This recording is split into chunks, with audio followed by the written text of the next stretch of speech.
দীর্ঘ আন্দোলন সংগ্রামের মধ্য দিয়ে আজ দেশে আসছেন তারেক রহমান। তারেক রহমান দেশে আসা উপলক্ষে সারা দেশ থেকে কিন্তু বিএনপি নেতাকর্মীরা ৩০০ ফিটে পূর্বাচলে যে ব্যবস্থা করা হচ্ছে সেখানে যাচ্ছেন এবং এর পাশাপাশি গুলশানে তার যে বাসভবন রয়েছে সেখানে কিন্তু বিএনপি নেতাকর্মীরা ভিড় করেছে। আমরা এখানে দেখতে পাচ্ছি যে বিভিন্ন ওয়ার্ডের যে নেতাকর্মীরা রয়েছে তারা কিন্তু গতকাল রাত থেকেই গুলশানের বিভিন্ন পয়েন্টে তারা অবস্থান নিয়েছেন এবং তারা এখানে অবস্থান নিয়ে তাদের যে কেন্দ্রীয় নির্দেশনা আছেন সেই অনুযায়ী কিন্তু তারা তাদের কার্যক্রমগুলো চালিয়ে যাচ্ছেন। আমরা সকাল থেকেই এখানে দেখতে পাচ্ছি যে যারা নেতাকর্মী রয়েছেন তারা তাদের বিভিন্ন ওয়ার্ড এবং বিভিন্ন ইউনিটের নেতাকর্মীরা গুলশানের এই যে সার্কেল রোড রয়েছে এখান থেকে শুরু করে তারেক রহমানের যে বাসভবনটি রয়েছে গুলশান 2-এর তার আশেপাশেই কিন্তু তারা অবস্থান নিয়েছে।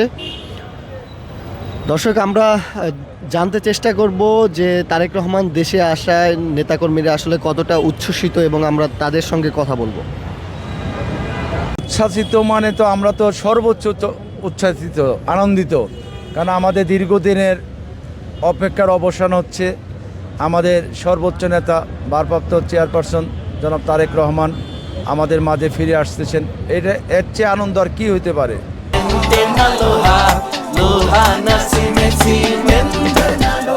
উনি আজকে দীর্ঘ বছর দেশের বাইরে ছিলেন, পরিবার ছাড়া ছিলেন। সেখান থেকে আমাদের এই দলকে উনি নেতৃত্ব দিয়েছেন। ইভেন আপনারা যে আন্দোলন সংগ্রাম বলেন, ফ্যাসিস্ট সরকারের বিরুদ্ধে আন্দোলন সংগ্রাম, সেটার নেতৃত্ব উনি সেই সুদূর পশ্চিম লন্ডন থেকে দিয়েছেন। সুতরাং উনি এখন সরাসরি আমাদের মাঝে আসবেন 25 বছর পরে। এর চেয়ে আনন্দের বেশি কিছু নাই তো। 17 বছর পরে, সরি। আপনাদের কি মনে হচ্ছে যে ভাঙন এরকম কোনো কিছু চোখে পড়ে নাই? আপনি দেখেন বিএনপিতে কোনো ভাঙন আছে কি না। বিভিন্ন দলে বিএনপিতে আসতে চায়, সেটা নিয়ে মত বিরোধ আছে, কিন্তু বিএনপিতে কোনো ভাঙন নাই।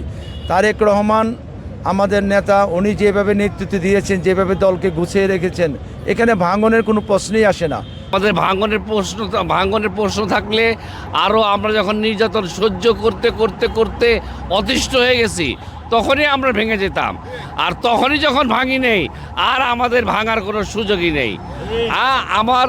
আমাদের এখন আজকের দিনটি আমাদের সারা দিনের জন্য ঈদের দিন, ঈদের মতো দিন, এবং আজকের দিনে আমরা আনন্দিত এবং সারা দিনের জন্য সারা দিনটা আমরা ঈদের মতো আমরা পালন করব।